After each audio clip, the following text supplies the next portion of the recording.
cada 365 dias aproximadamente, os ânimos são renovados. Você sabia disso? Tanto no ambiente de empresas como na vida particular.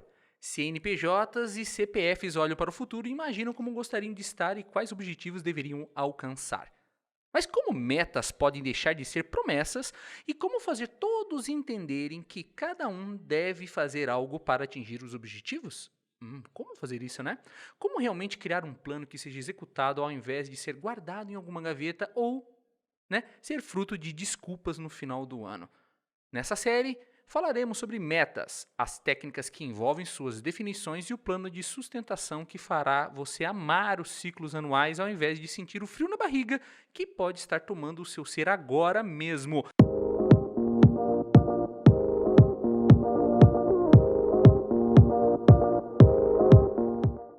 Afinal, você está ouvindo esse programa no começo do ano, em janeirinho, então você deve estar com aquele calafrio, meu Deus, o que vai ser da minha vida? Mas fique tranquilo, você está em boas mãos, você está na mão do BizuCast, bem-vindo ao BizuCast! Com a participação especial de Albino, André e Wellington. Se apresenta, André. Fala pessoas, senhoras e senhores, como diria Marcos Mion, chegamos! E agora, corre com a gente que você vai chegar lá. Wellington. Fala, meus caros, caras, carax, todos vocês aqui. Bom dia, boa tarde, boa noite pro horário que você estiver Senhor ouvindo. K. Você é de Senhor K.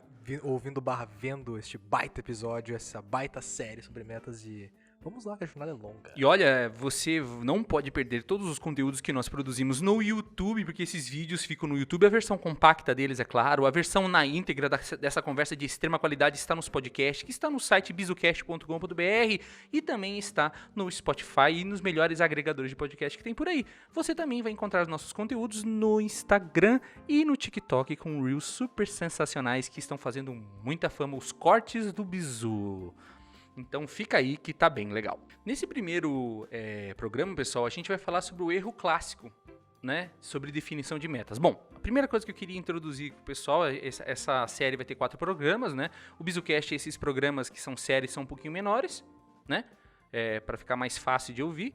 E toda vez que acaba uma série, a gente traz nossos programas, os long plays, né, de 1h30, que nem teve o especial de procrastinação, o Hate Mondays com o Fabrício, né? Geralmente com o Fabrício a gente faz os mais longos. Bom, a questão é a seguinte, janeiro está aí, o ano está começando, né? As pessoas já vêm com aquela sensação, desdobramento de metas devia ter sido feito em outubro do ano passado. Eu já vi gente falando que tem que fazer em agosto do ano anterior. Tem algumas empresas que em agosto já começa a movimentação de planilhas.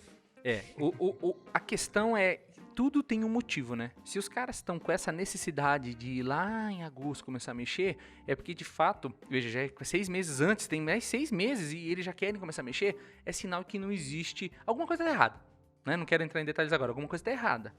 Claro que você tem que ter, mas eu não posso deixar lá em janeiro para pensar, mas então é sinal de que você não tá tendo a visão de longo prazo.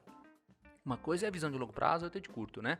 Acho que a questão aqui que a gente vai tratar hoje, ela essencialmente está em cima do grave problema que as organizações têm em entender metas e planejamento do ano.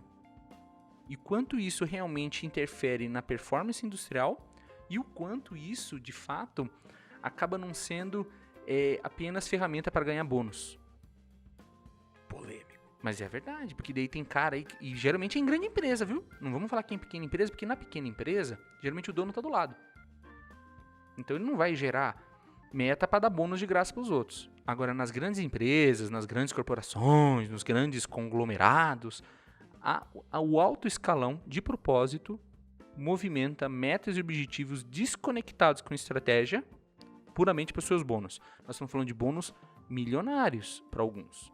Nós não estamos falando do assistente industrial, não estamos falando do analista júnior lá que vai receber um PPR de R$5.000. Nós estamos falando de somas majoritárias, estamos falando de grana pesada. Depois a gente vai falar um pouco mais sobre como determinar as metas e tal, né? Mas isso que o Albino está falando é muito importante. Se as metas não estiverem ligadas umas nas outras, né? A área comercial tiver uma meta totalmente diferente de uma área produtiva, por exemplo, aí um vai lutar pelo seu bônus, vai acabar vendendo mais do que a área produtiva consegue produzir, por exemplo, né? Eu acho que esse erro aí, Wellington, tá ligado intimamente com o objetivo do primeiro programa da série, que é definir objetivos, né? Porque se o objetivo tá claro, não deveria ter cavalo puxando a carroça pros dois lados, né? Tem um ponto que é bem interessante, porque por mais que pareça óbvio ou que pareça muito simples de entender, nossa, mas como que as pessoas, como que os objetivos estão sendo criados de maneira desconexa, mas isso é o que mais acontece, né? É uma das coisas que mais acontece quando a gente olha, exatamente o exemplo que o André comentou, né? De falar, não, poxa vida, como que o comercial tem que colocar X milhões de reais pra dentro, ou colocar X milhões de pedidos pra dentro aqui, sendo que a minha capacidade é metade disso. Então, porque isso, nesse momento a gente consegue enxergar que, de fato, as áreas às vezes não conversam. Né? Tem desconexas. Cada uma tem aquela visão de silo, né, que a gente fala, e que cada um tá olhando pro seu. Cada um tem o seu desdobramento de método. Mas você não acha que isso aí é falta de objetivo? Definitivamente. Porque a gente confunde, tem sinônimos aí, né? Quando a gente fala meta, às vezes a gente confunde com a métrica numérica, às vezes a gente confunde meta com objetivo e às vezes chama objetivo de meta. A gente chama métrica de indicador. Métrica de indicador, a gente chama tudo... A gente não deixa claro as coisas, né? O objetivo, ele tá ligado com a missão, com a visão, com a estratégia. Então não deveria existir possibilidade alguma de objetivos discrepantes e não concordantes. Porque você não... A não ser que você sofra de um grave problema estratégico, né? Por exemplo, vamos dizer que o André tem o objetivo de ser um bodybuilder e ganhar o campeonato brasileiro de comer hot dog e pizza. Então, assim, o André, você precisa entender, cara, Exatamente. que se você quer ser bodybuilder, tem coisas que andam junto com ser bodybuilder. E não é comer 50 hot dogs em 3 minutos. Não está junto. E não que seja errado, né? Não é errado, não tá. Não, e ele pode colocar objetivo, né? ele pode colocar esse objetivo aí, por exemplo, de comer esses alimentos e ter o objetivo de montar uma lanchonete aqui em Curitiba que o pessoal joga videogame e come, e daí você vai usar como marketing. Então, assim, entende?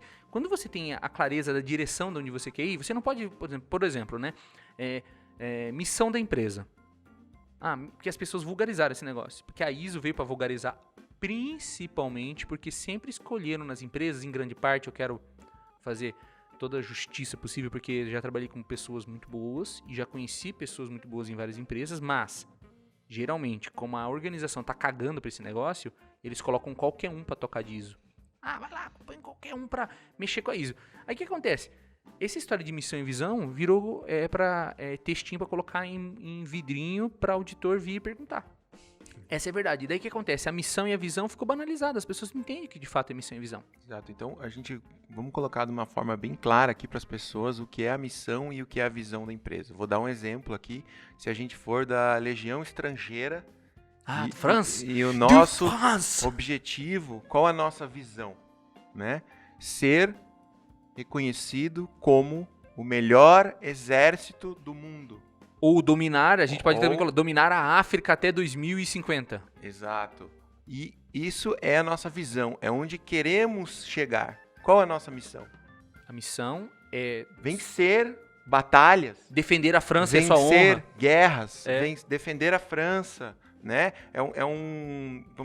Vamos dizer assim, um desdobramento da visão é a missão. A missão é como se fosse o lema, o DNA daquela existência, daquela... Exato. E aí, já que a gente está falando de missão e visão, desculpa, Elton, vamos trazer só uma pincelada, não é o tema, mas os valores. É o que nós vamos carregar na mochila, né? É a nossa honra, é a nossa coragem, né?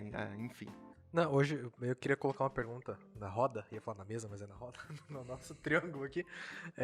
A gente pode hoje associar... Não usar como um sinônimo, tá? Mas ao invés de usar o termo missão, uma coisa que muitas empresas, especialmente as startups, estão trazendo muito pro momento, é a questão do propósito. A gente pode associar a missão ao propósito. Sim, a missão é o propósito, é porque você existe, né? Isso, porque a missão e visão a gente tá acostumado aos nossos ouvidos, que sempre trabalhamos com a parte de gestão, a gente tá acostumado a ouvir, né? E especialmente para quem é mais novo e tá entrando aqui, para quem trabalha nesse ambiente um pouco mais jovem, entre aspas, talvez já esteja acostumado a ouvir a questão do propósito, especialmente porque os CEOs falam muito, o nosso propósito é esse, nosso propósito é esse. A gente pode usar como sinônimo. Mas você sabe, Wellington, tem tudo a ver, né? E uma coisa que o André falou aqui, que é poxa, às vezes a gente vai desenhar o nosso propósito, vai desenhar a nossa missão, e a gente não sabe os valores e crenças que nós, como grupo, elencamos como ser os pilares da nossa organização. Isso é muito importante. Porque o que acontece? Geralmente, o cara vai definir a visão. Quero ser líder do market share até 2050. Ele faz isso primeiro, isso tem que ser a consequência. A primeira coisa que o trabalho é mais... O programa não é sobre isso, mas vamos tentar resumir aqui. O primeiro ponto é o cara definir os valores.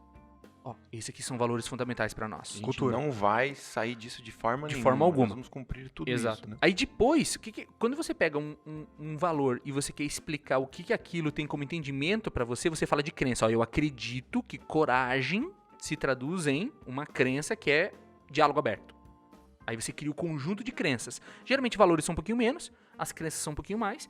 Em cima disso você criou a tua identidade. Então a partir daí você vai chegar para a estratégia e vai falar assim, tá, e qual é o nosso propósito? Por que a gente tá aqui? O que a gente quer fazer? Não tangível ainda como resultado. Porque daí a partir do momento que se você escreveu que teu objetivo, GE, tá? Missão da GE Electrics, gerar soluções inteligentes na vida das pessoas. Então assim, cara, pouco importa se é iluminação, porque teve uma época que era gerar lâmpadas para todas as pessoas no mundo. Aí depois eles falaram, não, soluções em iluminação. Aí depois eles entenderam que é muito mais do que iluminação. Como o Red Bull também tem isso, né? Não é se você acha, como é que é a frase? Se você acha que o Red Bull é apenas um energético, você não entendeu nada, né? É por aí, né? Só pra terminar. E aí fica fácil você chegar e falar qual é a visão. Porque se automaticamente você chegou e falou assim, gerar soluções inteligentes para as pessoas. Que pessoas? São as pessoas das casas. Então é uma casa orgânica, inteligente. Quais são nossos valores? Nossos valores são de honestidade, são de família, não sei o quê. Então o que eu vou fazer? Vou criar uma babá eletrônica, entendeu? O negócio nasce. É a pedra fundamental da empresa, é isso. Né? Aí quando você olha a visão, você fala assim, nossa, até 2050 nós vamos ser o líder mundial de casas inteligentes. Porque uma coisa ligou com a outra. Agora não dá pra você chegar e falar assim, vamos dominar o mercado. Geralmente quando o cara ele não enriquece, o negócio fica fraco e fica vazio, fica muito aberto. Visão, dominar o mundo. Pink cérebro, sabe? Pink cérebro. Não, eu acho que tem uma frase do Drucker que resume muito isso, né? Que quando a gente tá falando de crença, de valor e tudo mais, a gente consegue resumir isso, talvez, a palavra da cultura, né? O termo como cultura empresarial, né?